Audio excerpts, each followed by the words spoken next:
భర్త చనిపోయిన తర్వాత అసలు ఏం చెయ్యాలో, ఒంటరిగా జీవితాన్ని ఎలా మొదలుపెట్టాలో ప్రేమకు తెలియదు. కాని భర్త చనిపోయిన తర్వాత అప్పిచ్చిన వాళ్లు ఇంటికొచ్చేవాళ్లు. అప్పు తీర్చాలని ఒత్తిడి చేయటం మొదలుపెట్టారు. స్కూలుకి వెళ్లి వచ్చిన పెద్ద కొడుకు అమ్మ దగ్గరకు వచ్చి ఆకలిస్తోందంటూ ఏడవటం మొదలుపెట్టారు. వాళ్లకు పెట్టడానికి ఇంట్లో ఏమీ లేదు. పిల్లల్ని ఇంట్లోనే ఉండమని చెప్పి బయటకు వెళ్ళింది. జుట్టు కొనే దుకాణానికి వెళ్లి జుట్టును కత్తిరించి ఇచ్చేసింది. 150 రూపాయలు వచ్చాయి. పక్కనే ఉన్న హోటల్కు వెళ్లి 3 ప్యాకెట్ల అన్నం కొనుక్కొని ఇంటికి వచ్చి పిల్లలకు పెట్టింది. అప్పటికి పిల్లలి ఆకలిని తీర్చటం గురించి మాత్రమే ప్రేమ ఆలోచించింది.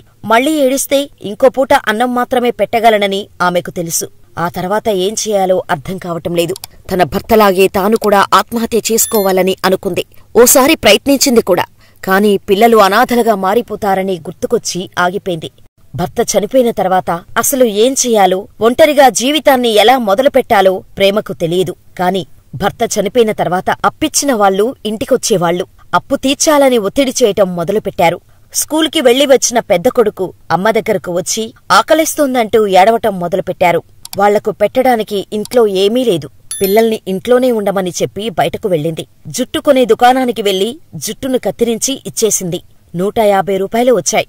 పక్కనే ఉన్న హోటల్కు వెళ్లి 3 ప్యాకెట్ల అన్నం కొనుక్కొని ఇంటికి వచ్చి పిల్లలకు పెట్టింది. అప్పటికి పిల్లలి ఆకలిని తీర్చటం గురించి మాత్రమే ప్రేమ ఆలోచించింది. మళ్లీ ఏడిస్తే ఇంకో పూట అన్నం మాత్రమే పెట్టగలనని ఆమెకు తెలుసు. ఆ తర్వాత ఏం చేయాలో అర్థం కావటం లేదు. తన భర్తలాగే తాను కూడా ఆత్మహత్య చేసుకోవాలని అనుకుంది. ఓసారి ప్రయత్నించింది కూడా.